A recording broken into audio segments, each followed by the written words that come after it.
Welcome back to part 3 of this mix breakdown with 2 tracks.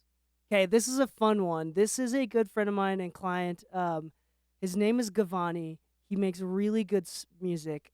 This is more Afrobeat style. It's not super trappy, but I think it's going to be a very good sound that y'all will appreciate, especially the way that I mix this 2-track. Okay, so let's move over to the screen here. Again, if you purchase the course from store.dkmixes.com, you can download these stems and practice and get feedbacks on it. This is an awesome way to kind of get your hands on it. Just watching the videos alone, sure, is a little bit helpful, but more importantly, applying what I'm teaching is going to be important. This is another take on a 2-track. Let's listen to the before here, just this section here.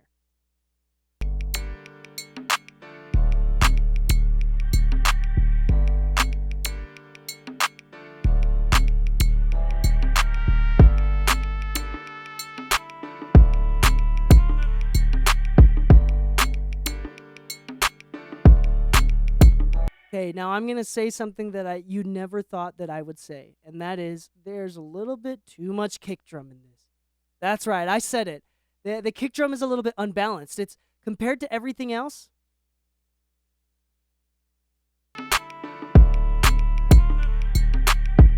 It's hitting a little bit too hard. It's out of balance. Okay, we're going to deal with that and a lot of other things. I'll show you the song a little bit later, but first things first, let's check out this 2-track. First thing I did, cut out the low end. This is another one where the low end was just a little bit heavy. Just a little bit too much.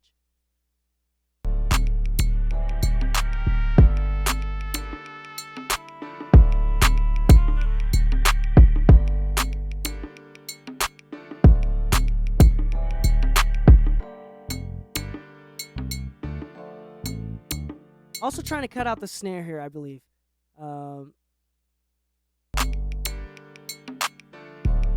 Yeah, definitely the snare. Making a little bit more balanced. Let me turn off these plugins at the end here. Yeah. Balancing the snare and balancing the low end. Still haven't done much with the kick drum. Okay, here's my favorite Vertigo first and second order harmonics. Let's hear how I did it this time. Third order harmonics, again, just the lows. Just adding a little bit of that, and I'm just soloing the harmonics here. Just adding a little bit of that nice distortion. The second order harmonics on the mids, which is it's compressing and adding a little bit of saturation to the kick drum. And some of the percussion and the snare, right? Okay, with it all on, here's off.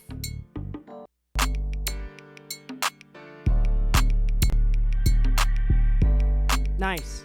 Okay, next.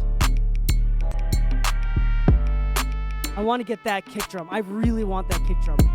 I'm trying not to compress at all other than the kick drum. Like, I'm trying to lower it like as much as I possibly can. So you'll notice it's only triggering on the kick drum. I'm trying to make it mostly trigger on the kick drum. Let me solo the kick drum part.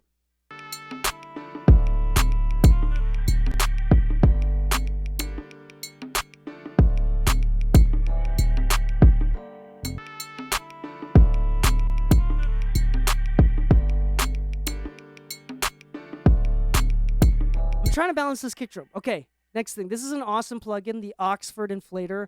It's magic. It adds harmonics. It does some EQ magic. I have no idea what the heck it does, but the idea is it makes tracks louder without making them louder through various different things.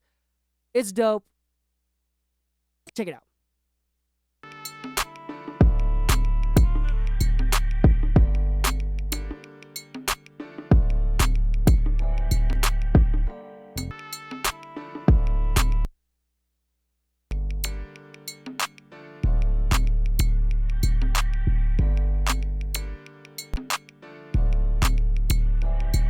Nice. It's bringing out some of the instruments. It's squashing it just a little bit more. Last thing. I really want to get rid of that kick drum, as well as I want to make up for all the volume that I'm losing. Limiter. Literally just a limiter. This is not like a mastering limiter. I literally just want to kick out that kick drum.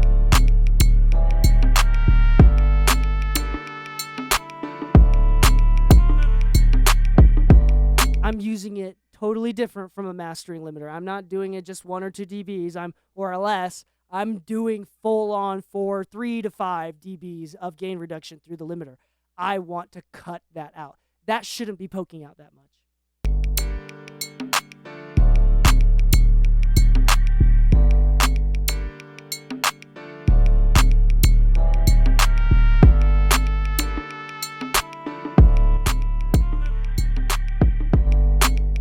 Okay, now right now it's actually making it louder, so let me balance it out. Let me lower the ceiling so it actually is the same volume.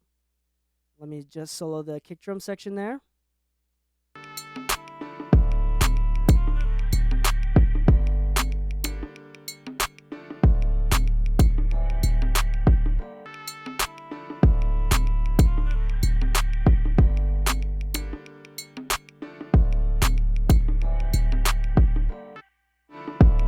Uh-oh.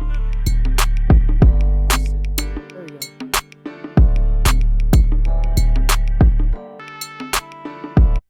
Oh, no.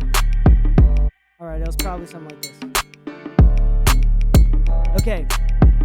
The idea is I'm cutting out the kick drum. I'm balancing it out. So here's everything on and off.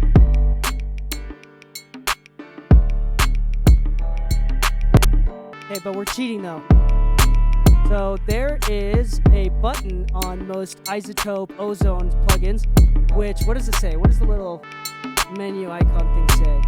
It'll say something along the lines of, it'll actually balance out the levels, so when you bypass it and turn it on and off, it's actually the same exact level. So let's see what it sounds like with that on and just bypass it.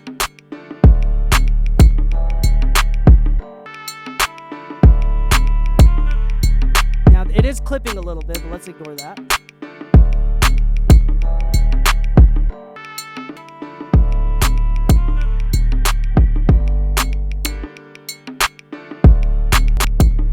Oh, now that is way more balanced, am I right?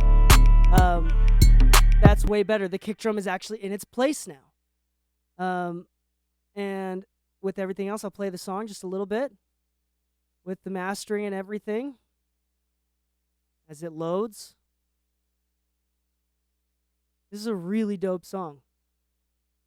See my love for you cannot die, and I'm missing you, baby. Don't deny you're lonely.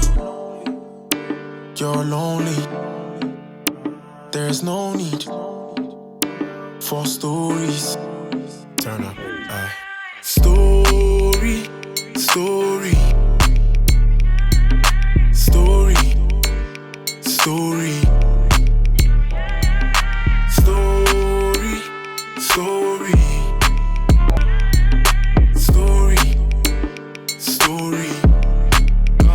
Yo, the world moving fast like tornado. I ain't here to play games, I ain't got no jokes. Shorty smile, click, clack, collabo. Ride or die, Chico is roll. A lot more balance, it works better, and the kick drum is not sticking out anymore. So now my final master bus compression limiting saturation is doing way less work. And that kind of wraps it up. It's very simple. Again, you can purchase the course and download the stems to actually practice and get feedback. Now, the cool thing is that, sure, you get to apply what you learn, but through the course and through my feedback, you actually get to work on the exact tracks that I'm working on. And you can literally compare. I'm in the sessions, in the stems that I send you, there's the unmixed version with no plugins on it, totally dry, as well as my final mix, as well as, you know, with my plugins on it, various versions of it, so you can compare and listen to yourself, and then send your version to me for feedback. It's dope. You can purchase it from store.dkmixes.com, but I hope this video helps you understand the simplicity and sometimes complexity of mixing a 2-track to make it fit better. All right, signing off. Happy mixing, my friends.